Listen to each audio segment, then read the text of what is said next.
Red elephant की product SF110 का black variant जी। और इसकी भी बॉक्स की क्वालिटी बिल्कुल सेम, बहुत ही अच्छा और बहुत ही मजबूत बॉक्स बनाया गया है।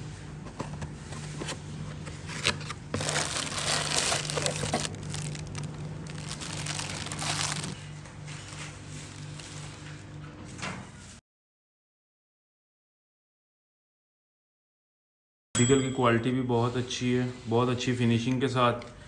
और इसका भी ब्रैकेट जो है वो सेम गेज का है और बहुत ही अच्छा मजबूती के साथ बनाया गया है जी। ये भी 12 वोल्ट पे रन करता है और ये भी सेम कॉपर की वाइंडिंग में है। और इसका भी साउंड टेस्ट करते हैं।